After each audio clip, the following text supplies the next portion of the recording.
আচ্ছা, আপনাদের কি কখনো এমন ফিল হয়েছে কোনো একটা জায়গায় যাওয়ার পর জায়গাটা এত সুন্দর যে ডিসক্রাইব করার জন্য শব্দ পাচ্ছেন না?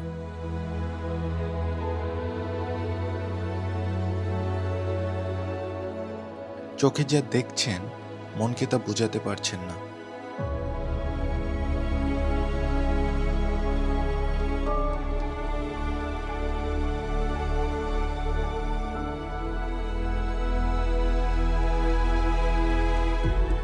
আর দোয়া করছেন এই সময়টা যেন এমনই থাকে সারা জীবন।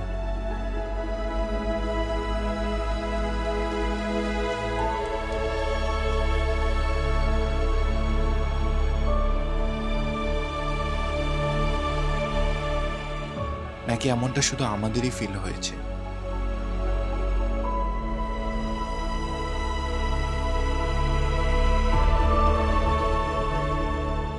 Welcome to Spain.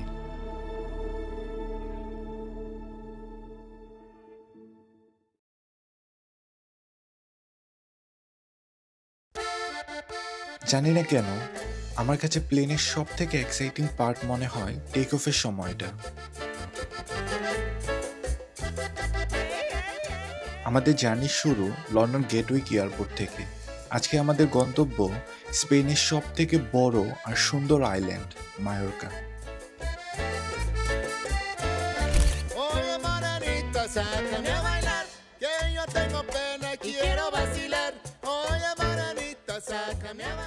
প্লেন থেকেই যেন মায়োরকার অপরূপ সৌন্দর্যের প্রমাণ পাওয়া যাচ্ছিল।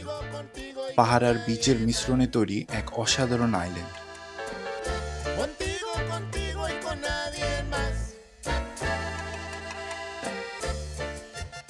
প্লেন থেকে নেমেই সোজা হোটেলে চলে আসি।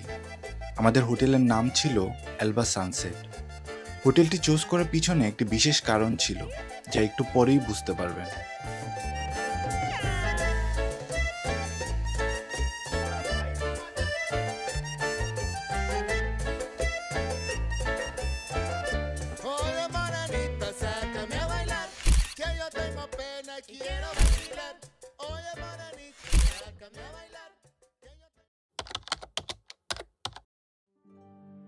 এই হোটেলের বেস্ট পার্ট হচ্ছে সানসেট ভিউ পয়েন্ট, যার জন্য এই হোটেলটি চুজ করেছিলাম।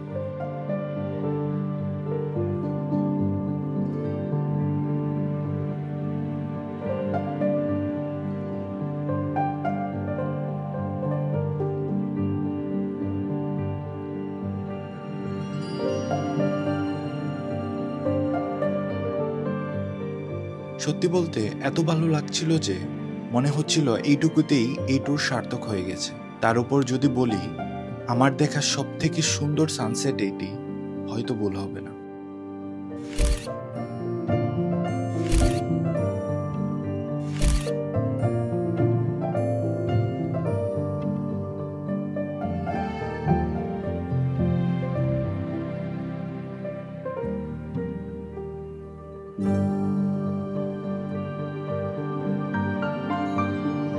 আমাদের হোটেলটি একটি পাহাড়ের চূড়ায় অবস্থিত, যার একদম কিনার ঘেঁষেই বে অফ পালমা।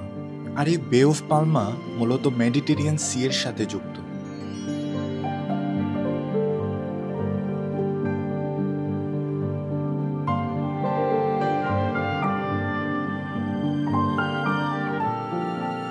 চার তারকা হোটেল হওয়ার কারণে একটি বিশাল রেস্টুরেন্ট, বার, জিম কিংবা ইনফিনিটি পুল থাকাটা স্বাভাবিক, কিন্তু আমার কাছে সব থেকে ভালো লাগছিল সমুদ্রের ঢেউয়ের সাউন্ড আর এই সানসেট ভিউটা।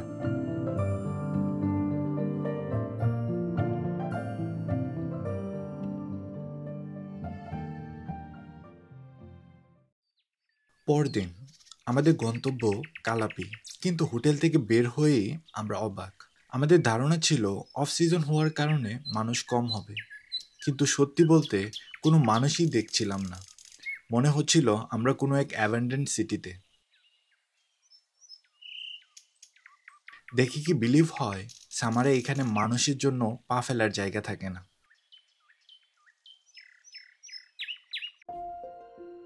পাবলিক নেই, তাই পাবলিক ট্রান্সপোর্টও পেলাম না। উপায় না পেয়ে ট্যাক্সি করে মেইন সিটির দিকে যেতেই মানুষের দেখা পাওয়া গেল। মানুষের দেখা পায় আর না পাই, সমুদ্রটি যেন আমাদের পাশে ছিল সম্পূর্ণ পথ জুড়ে। দেখতে দেখতে চলে আসলাম কালাপিতে।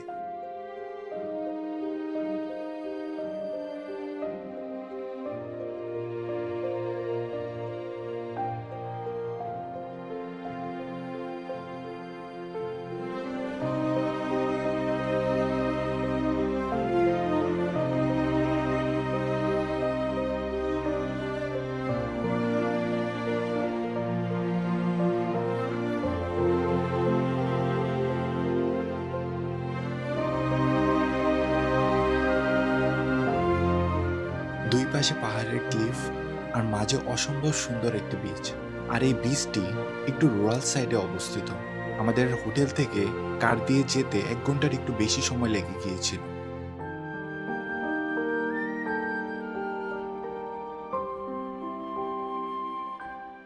রুরাল সাইডে হওয়ার কারণে বিচটির ন্যাচারাল সৌন্দর্যটা এখনো অক্ষত রয়েছে। যদিও অনেক হোটেল হয়ে গেছে বিচটির পাশ ঘিরে, তাও যেন সৌন্দর্য 1 ফুটাও কমে যায়নি।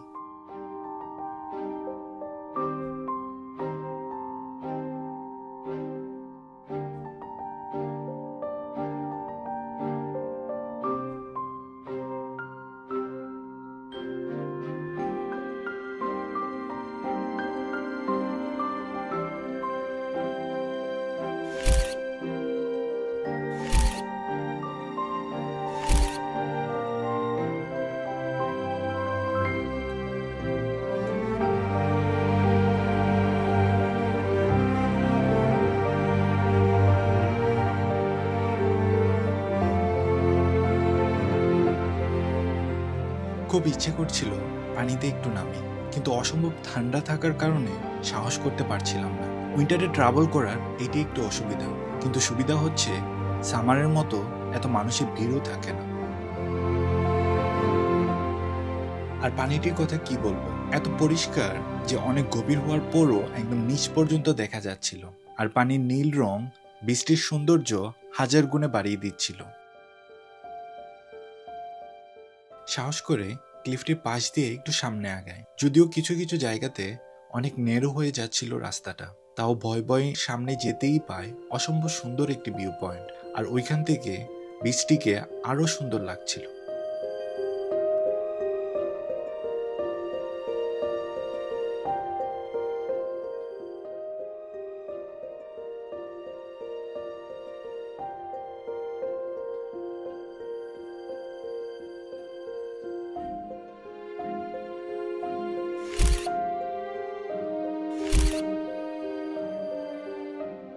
আরেকটি খুব পপুলার ভিউ পয়েন্ট রয়েছে কালাপির, যা হচ্ছে এই লাইট হাউসটি।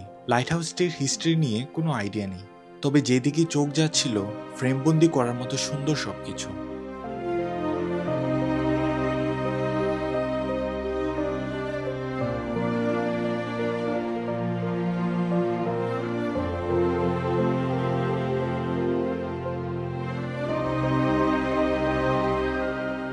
আর এটি হচ্ছে কালাপিতে আমাদের সব থেকে প্রিয় ফ্রেম।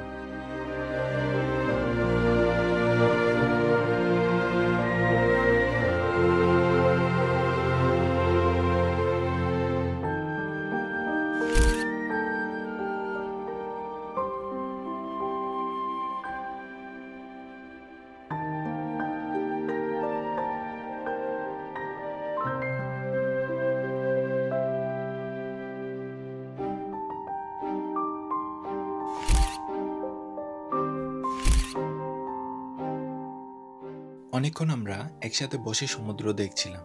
ব্যাগে কিছু স্ন্যাক্স ছিল, খেয়ে নিলাম। আর কেন জানি জায়গাটা ছেড়ে আসতে একদমই ইচ্ছে হচ্ছিল না।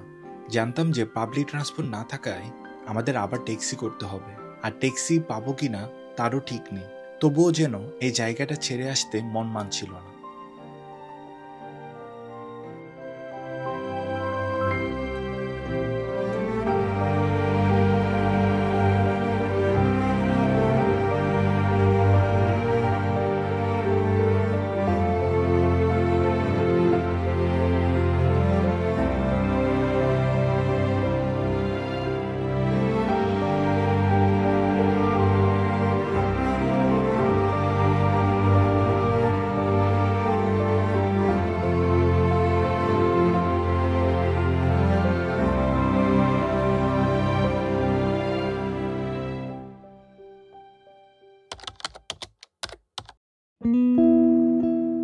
হোটেলে এসে কিছুক্ষণ রেস্ট নিয়ে বের হয়ে যায় মাগালোফ বিচের উদ্দেশ্যে। আর এই বিচটি আমাদের হোটেল থেকে মাত্র 10 মিনিটের ওয়াকিং ডিস্টেন্সে ছিল।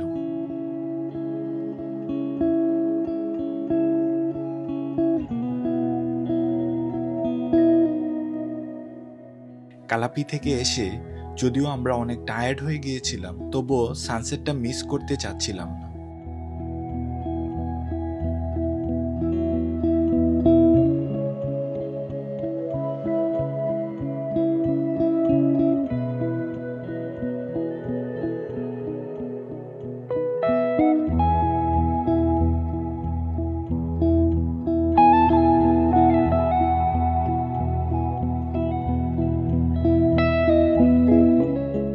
মাগালোফ বিচটি অনেক বড় আর সামারে অনেক জমজমাট থাকে।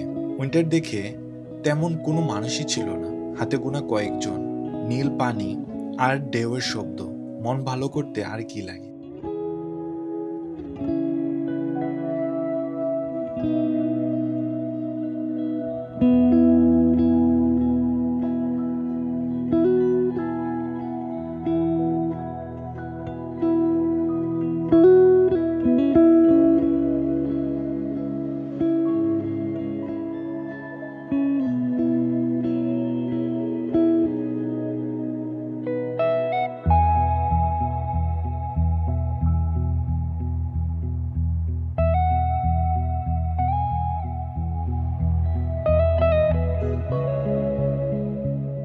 খুব সুন্দর কিছু মোমেন্ট কেটেছে আমাদের এই বিচটিতে, আর তার সাথে তো সানসেট ছিলই। আজকের মতো এখানেই শেষ করছি, দেখা হবে নেক্সট পার্টে। ততদিন পর্যন্ত ভালো থাকবেন, সুস্থ থাকবেন, টাটা।